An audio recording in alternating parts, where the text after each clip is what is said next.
so that we hope that it will improve the surveillance while we can adapt the capacity to the needs of the country. Can we use participatory epidemiology or surveillance as a second source in our capture-recapture? So the method, first we selected an area to work that was considered with the help of the people from the Department of Animal Health Production in Cambodia. So we our chance to a village with foot and mouth disease in our sampling. So what we did is in each district, we organized a meeting with the district veterinarian, with the village animal health worker. We asked them 51 villages included in our study. We selected key actors to do the participatory epidemiology approach. So we had provincial, district vets, village chief and village animal health workers. We used semi-structured interview in order to be able to characterize disease in cattle, in buffalo and in pigs, and to characterize the loss caused by this disease. We used disease pairwise ranking in order to rank the 4 top most important diseases. We use disease impact matrix scoring in order to score the loss as well caused by the disease identified during semi-structured interviews, and proportional filing to be able to evaluate relative incidence and foot and mouth disease mortality for 2009. We used as well serological diagnostic because the idea behind was as well to evaluate the participatory epidemiology, and so using reported to the national level. It was 112 villages affected for 2009, and we used to treat morbidity and mortality, show a moderate to strong agreement between. Thank you very much.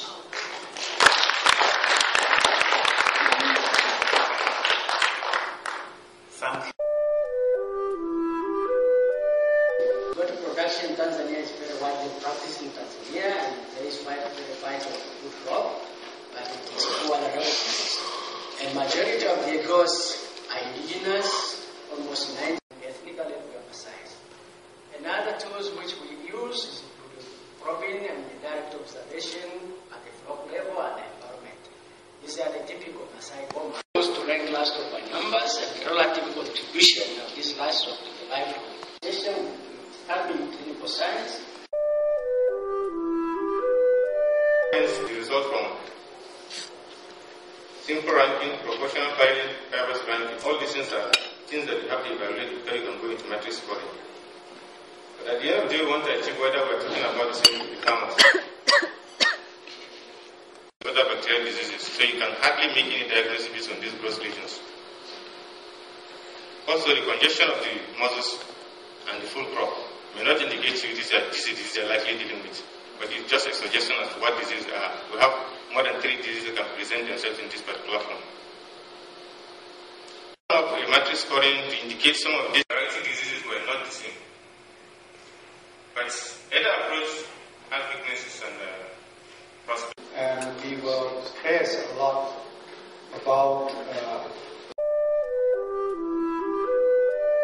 project came along and I had the opportunity to work on it. I shouldn't say I, because we had a team of people, robbed ideas from participatory. You guys will be the Canadian Swine Health Board. All the results of that process, we used questionnaires and semi-structured interviews. We had meetings with individuals. It's only about 8 months old at this time, so it's just getting going. Reduce transmission. We deal with them quicker.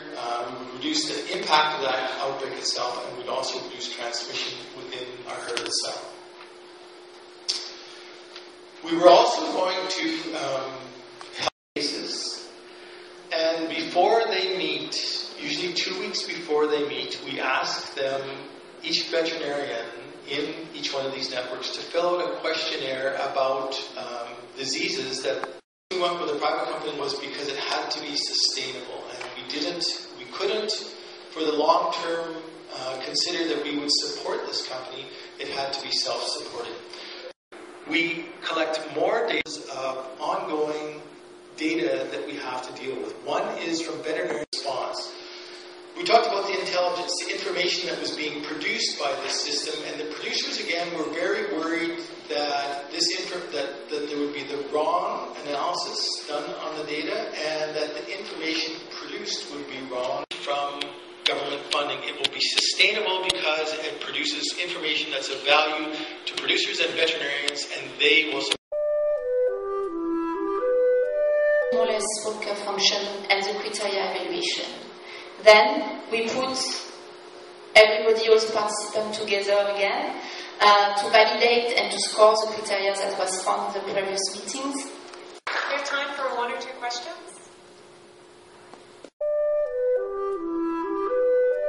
Epidemic avian influenza occurred in Kaduna State of Nigeria in February 2006, and is a well-known. Was to assess the impact of livestock diseases on livelihood and to make recommendation of feasibility of targeted interventions. The method. Participatory rapid assessment was used to obtain information. If you feel that the facilitator or as a participant are free to move on to another session. Now obviously this has to be done in a polite and that were taken during the group discussions and then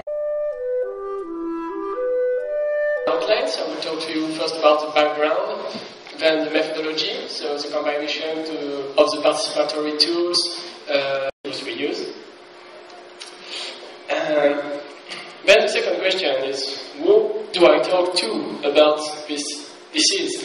And the situation that we face, disease is causing high mortality. So here you have a sample of the Vietnamese names which were provided by the interviewee to describe the syndrome causing high mortality in the information sharing networks. In case of the third question, in case of outbreak announcements, who wins and who loses? And who do I listen to when I take my decision? This question can be composed of different ones, but first, what are the consequences of an outbreak notification by authorities? And which type of actors can get benefits or disadvantages from it? So this question was approached by specific tools. We asked interviewees to list different actors that can get potentially benefit or disadvantages and are in debt toward the input suppliers because they buy the feed on credit and we fail to refund this credit. So, but these actors are also very important partners, and there is a kind of a relation of trust most of the time between the farmers and the input suppliers. They are very important actors to help farmers to treat and prevent disease and so we see that authorities are not in epizootics outbreaks happening in the region. There is an information sharing with training to help them to share the information to their communities. And in the local chiefs in the Federal Capital Territory.